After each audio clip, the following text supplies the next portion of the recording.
a libation from Mama Rosie Jones.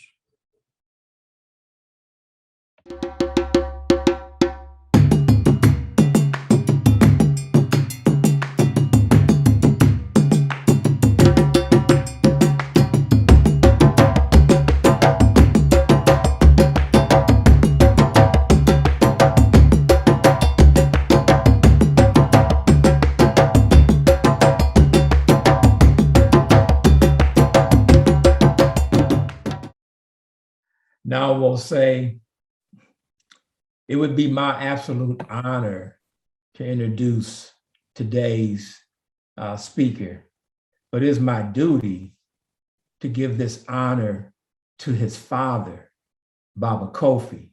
So Baba Kofi, I'm asking you to bring forth your son, Professor Manu Ampim. Baba Kofi. That kind of caught me by surprise. But anyway, that is my youngest son, Professor Manu Ampim. You guys know him. He's not new to you all, and he's been around the world, and he's a primary researcher. And not only that, he's good at what he do, and he's a perfectionist. Thank you, Manu Ampim. Good morning, Wose. Good to see everybody. So I have the pleasure of sharing with you some thoughts and reflections from my understanding and being able to steep myself in a tradition of African cultural traditions. I first want to say I want to thank the Wose community for the support on the passing of my beloved mother, Rosie Jones. So, you all know my father, Baba Kofi. Many of you have seen my mother here and there participating at the events. So when you ask the question, who raised you, you now know who raised me. And in fact, Brother Ty asked, it just so happened that I was on the schedule this Sunday, and we had the homegoing ceremony just Friday. He asked gently, would you like to reschedule? And my response was, it's not up to me. It's not if I want to reschedule. I can't, because my mother never wanted to take away from my work in any way. So I couldn't postpone or cancel or anything else. And so all of the obligations, it's my duty to keep all of them because that's what she wanted. So the more I helped her, the more, quote, guilty she felt. I said, Mom, this is my duty and obligation as your son. But she never saw it that way. She just wanted me to do my best work. Ashe. Oh, Yes, sir. Ashe. So take your time, my brother. Okay.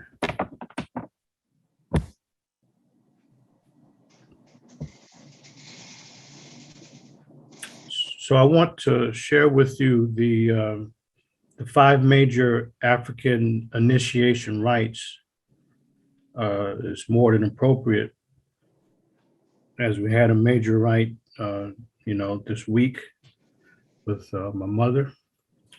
And I presented this in the past when I first started to share my work in the Wose community back in the 90s, but I'll reshare it today with a higher level of understanding. So, but before I do that, it's always appropriate in February is to give credit to the man who's the reason for the season. And so this is one of the greatest men in the 20th century. And of course, you all know that this is the great Carter G. Woodson. So we can never say anything in February for sure without giving credit to one of the greatest men of our time, one of the greatest men in the history of the country, who put in focus a celebration and a focus of African achievements, African contributions, and African accomplishments. Never once did Carter G. Woodson allow people to talk about the Black negatives, because most people, they associate Black people with something negative. And so he never allowed that. He challenged people around him is to move away from a negative focus associated with Black people. He also challenged people who had a whole speaker series in February because he felt that the people who were learning all year should be the ones themselves presenting in February as a demonstration of what they learned. And so there's so much that we can learn from Woodson. We credit him with his work, which continues. His organization, the Association for the Study of African American Life and History, is still the leading Black organization in the country regarding the experience of Black people in the U.S. And so their theme this year is on Black health, the 96th annual celebration. So we honor Woodson because of his ongoing influence more than 3/4 of a century after he physically left.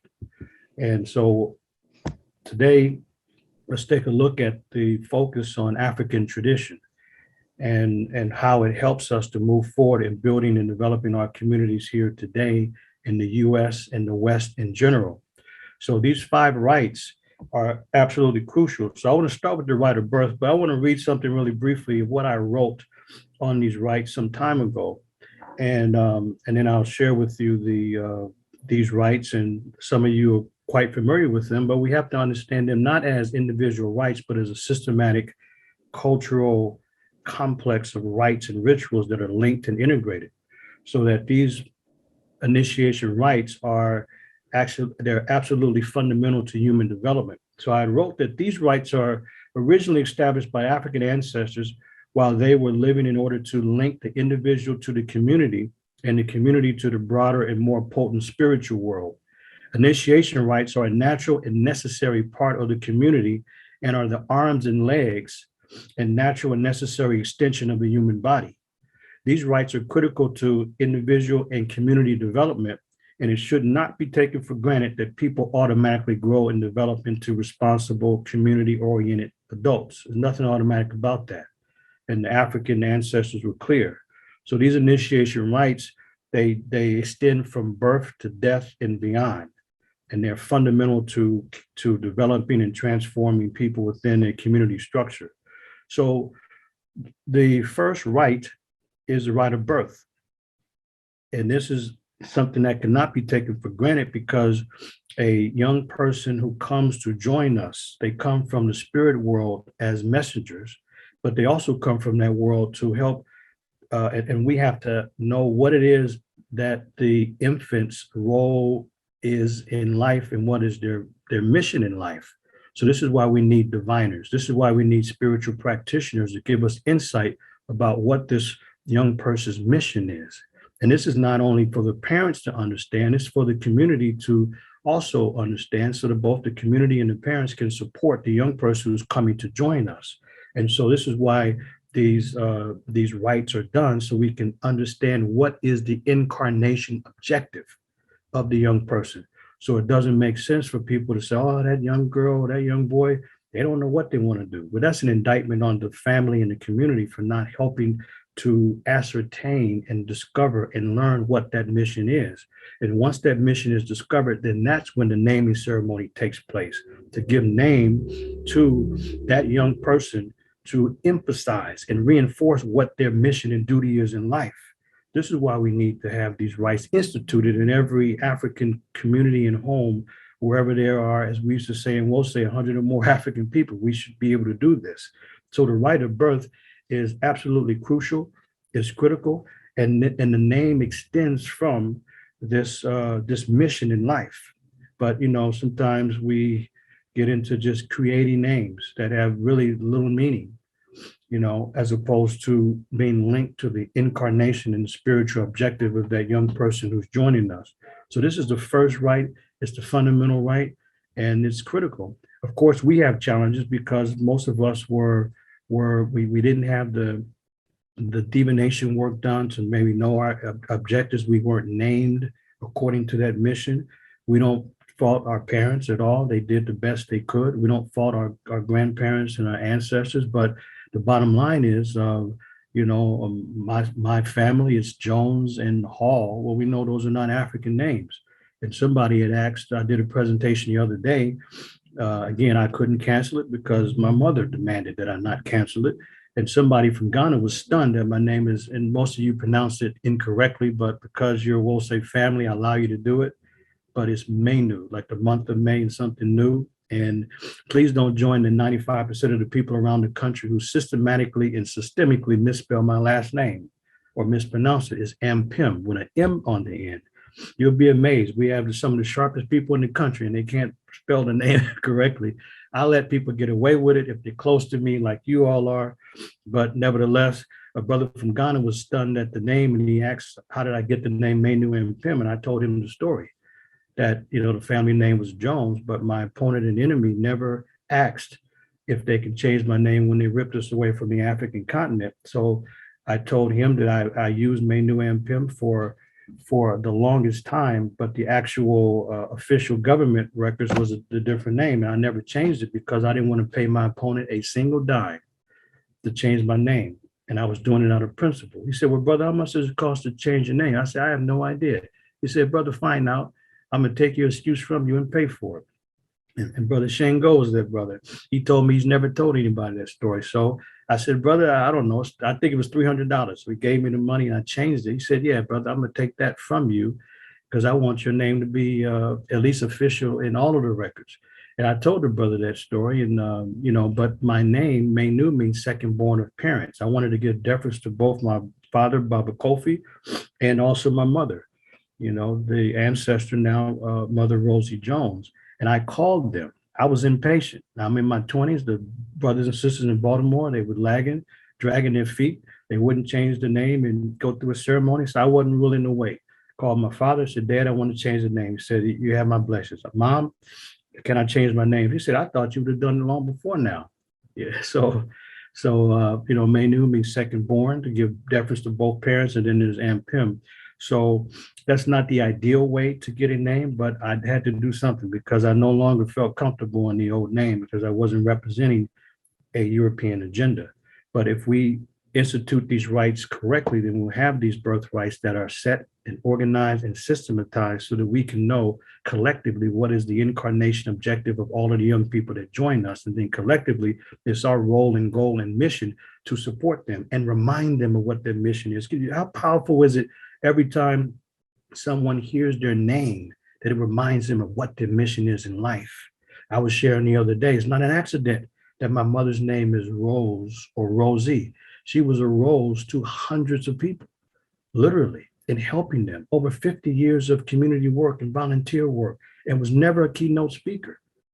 But yet, as I said, and we got a lot of distinguished people on this call, she had more awards than you can ever imagine. But it wasn't an accident anyway about her name, but that's the first of the rights, the right of birth. And, those naming rights. And I know that many of us have participated in that, but we have to continue to keep that in the forefront as we help young people go through the entire system of rites and rituals from birth to death and beyond. Now, after the right of birth is what? I'm sure you all know, what is the next fundamental right that is actually more popular than all of them? And that would be what? Initiation. Yeah, they're all initiation rites. Rites of passage? They're all rites of passage from one stage to another, but the right of becoming an adult. So think about it. Sisters of Tomorrow, Simba, you all have participated in it, but these are the rights of becoming an adult. And so I'm glad you all mentioned that, Sister Fania and brother, because that's why we have to know the full system, because when we think about initiation rites and rites of passage, we typically think about the second one. That's the one that's more dominant and prominent. So we give great credit to all those African practitioners who've reached out to those young girls, the collection of women and mothers and women who've reached out to the young girls to help guide and direct them into responsible womanhood and motherhood, and to teach and guide them. And all those brothers, those fathers who reached out to those young boys to help them go through the rites and rituals, become community-oriented, responsible men and fathers. And so that's the one that's become most prominent and dominant. So what we've done, we've taken from a much larger system of 5 major rites and rituals, and we've taken the second one. So we've had some success, but that success has been somewhat limited because it's not just picking and choosing, but it's a much more systematic set of rites to guide and develop people through that entire life process. And so this is absolutely crucial and critical. So as you know, around puberty, the young girls are taken away from everyday life, and they are trained and guided by the mothers, the women, to teach them how to be mothers and wives and what the role is of them as women. And the men do exactly the same thing. They take those boys out of regular everyday life responsibilities to teach and guide them into responsible manhood. It's very important that this second right continues to be there, but we understand it in a larger context. And so there's a fundamental difference between a man and a boy, or a girl and a woman. But people often get these completely mixed up. We have people who call an 8, 9, 10-year-old my little man. Well, he's not a man. He's a boy. And boys do the things that boys do. If you want to know the difference between a man and a boy, here's a simple test. Or a girl and a woman, here's a simple test. Give them free time and see what they do. You know what the child is going to do? They're going to play. But the man, the woman, yes, you can have downtime, some free time, some playtime, but guess what? They're also going to be responsible and do things that are productive. And so there's a fundamental difference between the two. A man, a boy and a girl, they're dependent, whereas a man and woman, they're independent. They're responsible. You look at gangs and people that are just not responsible. Yeah, that's what childhood is about for not everybody, but for a group of people. But adulthood, the young people given different names, different responsibilities. It represents a fundamental shift, a fundamental new division in their life. And so when we've had these rites of passage programs, we've only focused on the second right and not link it to the much larger system. So therefore, our success has been limited. And then we have people, brothers and sisters, who mean very well, but you can't teach what you don't know. So we have people who haven't gone through any rites attempting to take other people through rites that they haven't gone through. One thing I know about traditional African societies, and I am fortunate, as many of you know, to be able to spend time in isolated rural communities on the African continent where the rites and rituals are still intact. You got to drive hours and hours and hours to get to these places, whether in Sudan, South Sudan, Ethiopia. And so what it means is that they're not influenced by others. And you see that somebody, it doesn't matter what their age is, if they haven't gone through the rites, you can have a 40-year-old boy in their eyes who haven't gone through these rituals and rites. So this is where we have excelled the most. And this did not come from the intellectual assessment of some scholars in our community. No, they're looking at African culture and took from a system of that developed people from birth to death and beyond and helped them move through the process. So we value those who understood at least that part of the system. But this is not an intellectual assessment of, oh, let's create rites and rituals. No, people were embracing what it already takes place continent-wide. But the rite of adulthood is absolutely crucial. It's critical, and these rituals are very significant. You don't dishonor your family when you're going through these rituals. So, like, you may hear about scarification. No, these are cultural markings. They can take whatever it may be and with the dark black skin, the great pigmentation, like some places in Sudan, people are so dark that ain't no such thing as tattooing because you'll never see it. It's the culture markings. And so, because some people are black, double black, gray black, amazing black, wild black, stunning black, beautiful black. And so the tattoos wouldn't show up. So they use whatever it may be, a razor, to indicate those links to the larger society. And you better not flinch, because you dishonor yourself and your parents and their lineage. And people are proud to be initiated into into adulthood, whether a young lady or a young man who has gone through the ritual. So we have to be careful about our language. There's no such thing as a young man who's 12 and 13 who is fundamentally dependent. Just call him, you know what I call him? Young fella or young lady. But I'm never going to mix up roles, because we mix roles up, there's confusion in the household. I've seen children run the household because people don't know what their roles are. So we have to make sure we're very strict on this, and so that we can make sure the rites and rituals are proper. So after the rite of adulthood, then you have adults from both the feminine and the masculine side who come together, and they join not just as individuals, but as families in the third significant rite, which is the rite of marriage. And what happens in the rite of marriage, you have two people who are joining missions. They're not falling in love, not in the traditional African sense. Can you imagine somebody expecting to have a long-lasting relationship and they're falling in love? If someone's falling in love, what are they doing? They're stumbling. They're off balance because they're falling in love. So they fall in love, they're gonna fall out of love because they were never stable or balanced in the first place. And so this rite of marriage is not about falling anywhere. It's about moving upright, moving with clarity into a larger arrangement. And this is why a lot of you are quite familiar with, I'm sure, it's not about individuals, but who makes the arrangements? The families on both sides, they make the arrangements. And you know what they want to know? They want to know what kind of family you come from, who raised you, what are your values? You know, it has nothing to do with looks. And when I tell people, I remember I was telling this young lady in Egypt about how people often choose mates here in the US based on their height. You take a look at the profiles, and he's got to be 6 feet. But what does that have to do? He may be tall in height and short in character, you know, tall in stature and very short on common sense. And so she couldn't believe it. She was stunned. She had never heard anything like that, that people would simply choose someone on quote unquote love at first sight. Really? But that's a culture that has gone astray. You got folks in the West that are all over the place because they don't know. So as Frantz Fanon said, we can't try to catch up with the decadence of Europe or Euro-America. We have a tradition that we have to embrace. And so rather than engaging in serial marriages where people marry and divorce in a whole series of arrangements, it's much more of a complicated matter where families are coming together. And I've been able to witness some of these elaborate ceremonies that have to do with marriage, where families are negotiating how they're going to come together.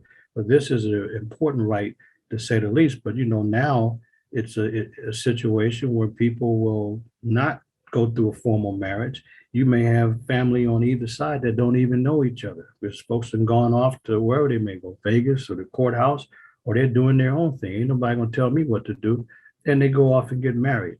And not only that, but people do things reverse. They will sleep together, move in together, have children, and then go ahead and get married at the end. And I tell young folks, that's why you need to know that why some of the elders in your family, they're upset with you. You're gonna go through all of that, and then you want to wear white at the marriage. After you've done all this, you slept together, you move in together, you have children together, and you wear white. And so, but we haven't had that kind of issue and don't have that kind of issue in traditional African culture when we embrace the initiation rites. And I remember before all of the turmoil in East Africa, when I was in Ethiopia, Sudan and Ethiopia, I remember one of the Kansu elders going through details about exactly how they go through these initiation rites and what the rituals and ceremonies were. You know, amazing lessons that I've learned in these rural, isolated communities who still maintain the culture. But the rite of marriage is a rite. It's not something that individuals in a traditional sense can go off and do by themselves. And so after that, what would be the fourth of these major African initiation rites? Eldership. Exactly. Absolutely. The rite of becoming an elder. So there's an absolute difference between an elder and an older person. They're completely different. The only thing that an elder and an older person have in common is age. That's it. They've been around a while. And I've seen both my mother and father, I've seen them become elders. You know, when you're young, you don't really think so much about it. They both were 25 years older than me, so I'm young, but, you know, I've seen them really move into eldership. So what is an elder? You might say, how is an elder looked at? How is an older person looked at? Well, an older person is someone who simply happens to be older than most people. But an older person does not have a whole lot of respect necessarily. We give them basic respect as an older person, but they don't get the deference of an elder. Because an older person might be somebody who simply is older, but they have bad character. They may be a drunk. They may be a thief. They may be a liar. They may be just a slowful person that's lacking, that don't do nothing. And it's a bad example for everybody. That's an older person. But an elder, absolutely different. They can be exactly the same age in terms of chronology and biology, but the elder is someone who lives the best of our traditions.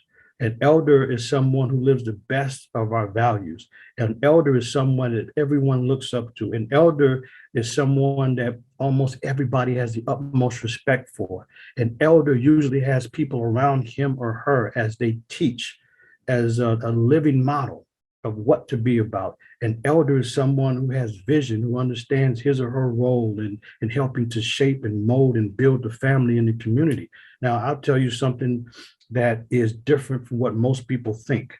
If I had a choice, please hear me well and rethink if you have another view about this, but think about this. If Manu Ampim had a choice and I can only teach and influence an elder or a young person, I'm going to always choose the elder. Here's why. Because the elder has far more influence. If I teach the elder, then I know that that elder is going to influence his or her friends, children, grandchildren, and possibly great grandchildren. I'll get far more from helping to teach or assist or support an elder. So this is why the eldership is so important, because of the fact of the wide influence. I did not say educating children is not important. I said if I had a choice and I could only choose one, I'm going to always choose the elder because of the wide impact, as opposed to the child. That's important, but the elder can also influence the child as well and everybody else. So becoming an elder, we don't have that in our communities. We have a de facto eldership where many of us on this call and others, we respect people, but there's no formal process of installing people as elders to help guide the community, to direct to the community, to make decisions about the community, to settle disputes in the community. We don't have that. People will go to the court system, or they go to fisticuffs, they'll go to the weapon, or whatever it may be, or they'll go to the bottom feeder level to settle disputes, as opposed to going to elders. We don't have a formal council of elders, maybe outside of maybe particular organizations. I'm talking about citywide elders. I'm talking about regional wide elders. And guess what I saw? Well, I'm in Ethiopia, going to those rural places in the southern nations, nationalities, and peoples region. Guess what? It's not always easy to organize interviews with elders because, it depends on what's happening. Sometimes they are off settling border disputes with other elders from different groups and clans and subgroups. And so we have to be in constant communication to see when they've settled disputes and when the elder is going to be back in the town area, so we can have those interviews, so I can interview them and learn more about the tradition. But these traditional communities, there's always the installment of eldership. It's not an assumption. It's not just a respected person, but no, there's a council. So yes, we may have a council of elders in an organization, but does that council have the same clout outside of the particular organization? In most cases, no. But what we need is eldership installment in every city, every town, every hamlet, every state where we have Black people, so that we now have an African value system to shape and mold and guide and direct and correct every community where we exist. Because the elders are the ones who know, and a true elder is one who's balanced, one who's insightful, one who represents the culture, the tradition, and the best of what that community needs. And so an elder is always respected, but the older person is not necessarily respected because their role is fundamentally different. So I saw my mother installed at one of the churches, Starlight Community Church in San Francisco in 2011. They made my mother, Mother Rosie Jones, the mother of that community. She was one of the founding mothers. So it was an actual installment of her as a mother of the church to guide them, to give them direction and correction. So if something wasn't right, they were going to hear about it. My mother was a master of establishing ground rules. So you call my father the general, some of you. Well, my mother was the person who established ground rules, and I learned from her, because she would get in somebody's behind until it's right. And so eldership allows one to say, you know what, I've been through this. So here's how things work. But this is one of the most crucial rights that obviously in the latter part of someone's development and their physical presence here on this side, but there's no particular age. But there can be details worked out in the West because we don't have these systems in place of what is eldership, what are the criteria. And so we can't allow politics and pettiness to determine eldership, but what we allow to determine eldership is contributions. What has he or she done? What are their contributions to help direct and correct the community? What has been their life? Do they have good character? So like I say, is that I've done a lot in the last couple of decades in Africana studies, and people can quiver over, oh, I thought this glyph means that. And those are small things, it doesn't matter, but nobody can throw stones at my character because I've been raised by two parents who have been now respected as elders. And so clearly this then leads to the final of the 5 rights, which would be the right, Ancestorship. absolutely, Minister Alicia, the right of becoming an ancestor. So the right of ancestorship. So they're all linked in this system. All of them are linked, but 4 is even more closely linked to 5 than the other ones, because who becomes an ancestor? The respected elder. An elder who's among the living, when he or she passes, becomes a respected ancestor. I know people say ancestors in general, but we need to be more specific. We need to be more insightful and really understand it in more details on the spiritual level. Because the older person with bad character does not simply become an elder, not in an African sense. Let's be clear about it. An older person becomes nothing more than a dead relative who's soon forgotten. And the dead relative is fundamentally different than the ancestor. So let's give it, you all were there, the level of support by Wose is tremendous, and other people who were influenced by my mother. So I'm proud to be her son. So as a respected elder, she's lifted up into ancestorship with the 5th right. That's what this was about, is a celebration of her decades of community work, of volunteering work, of helping others, of being a light with everyone around her. But the older person can be a scoundrel. And sometimes the older person can be someone that their name bring forth a foul odor. You bring the name up and it's something negative because that's what the person represented in life. They don't just cross over and become a respected ancestor. That doesn't work that way.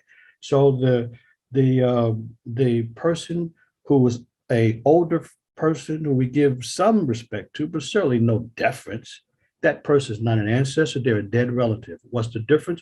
Well, the difference is that we remember ancestors. We remember their contributions. We remember their deeds. We put plaques, we put memorials. So I was thinking, how can I honor my mother? Babu Stadi, there was 2 big posters I made, 24 by 36. He took one to his place, just you and me towing down 89th. And I said, okay, great. I took the other one to my office because that was one of the greatest things for her, is to see me succeed in some kind of way. So she's overseeing the office. So I got a lot of work to do to meet her expectation. And I know that. And so, but the older person who passes on, guess what? In many cases, most people don't even know about it. In many cases, very few people talk about it. And in many cases, there's very little, if any, remembrance, because what would they be remembering if there's not a lot to remember that's good? Like somebody told me that, the thing you're going to remember all of the positive things. And if there's a person who we have to pull teeth to really get a lot of positives, then it's, their memory fades. And I tell you this, it's very interesting in Kemet, there is a whole category of evidence called letters to the ancestors. So, lots of letters where people wrote to the ancestors, actual physical letters to ask for guidance, for insight. They asked the ancestors for the birth of a healthy baby. They asked the ancestors to please allow the Nile to overflow and irrigate the crops. They write to the ancestors to ask to settle a dispute. They ask the ancestors to help, to make sure everybody's healthy. And then there would be responses from the ancestors. When people try to find out why is there so much misfortune in this community, in many cases, the ancestors in their written replies, according to the text, says, because you've not remembered me. You don't have an altar in my name. You've forgotten me. And you see people running to then energize that altar. And you find literal statues there in homes to honor those ancestors who felt left out, who were no longer part of the experiences of the living. But nevertheless, the ancestors, they're with us. We remember them. We call their names in libations. We have altars. And my mother has so many things. I had to think about what to do with them. I have some ideas to keep that memory and legacy alive as someone who fundamentally helped others. And so the rite of becoming an ancestor is absolutely crucial. It is critical and is one of the things that we honor or promote so that we can continue to perpetuate those values that we want every generation to follow and embrace. And we clearly don't promote the values of those who are perhaps the worst among the living, who then becomes dead relatives that people don't often remember. People just don't spend the time or energy to remember them.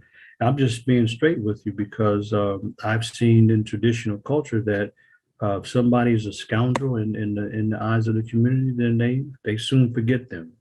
And they definitely do not respect people who don't go through the series of rites in a traditional cultural sense. So for us, the best we can do is to attempt to include all of these rites in the system of birth and death and beyond. And I saw my mother here be able to do that. I was there with her when she reached that stage of eldership. I was there with her when she transitioned, and so I was there doing my duty. What I would say is that we can all embrace all of these rites and rituals, and if we do that and do that effectively, then we'll be able to create a kind of community that we don't yet have. It's a community of the way on the next level, from birth to death and beyond. So we have to look at the complete system. And in doing so, we would be able to provide a more powerful example for the young people, but also to help ourselves, because as we transition, and we'll say we transition to the virtual communication, at some point will be face-to-face, or it could be a combination. So we have to have some systems in place, and and there's some rankings, and that have to be looked at. I think I'm not in the council of elder meetings, but I can imagine. So anyway, I just wanted to share with you these rights, and that they are a system that are linked, and it cannot be separated. And if we can go beyond the adulthood and link the other four, then I think will be one of the most significant steps that we can make in this era as we look at the first part of the 21st century.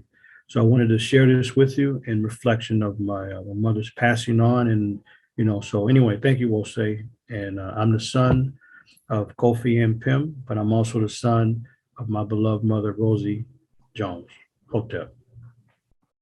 Ashe, Uncle Ashe, Manu. Yeah. Manu, Ashe-o. Asheo. Let's give our Ashe-o. Ashe. Ashe, Professor Manu. let's give our distinguished scholar, Professor Manu Ampim, another Black hand. Professor Ampim, I just want to say to you directly and personally that, may the memory of your Queen Mother last through the love of her as she rests in the Valley of the Queens, and we can see that her light shines brightly in you, Professor Ampim. Thank you so much. Ashe. Thank you, brother. Ashe. Ashe. Ashe.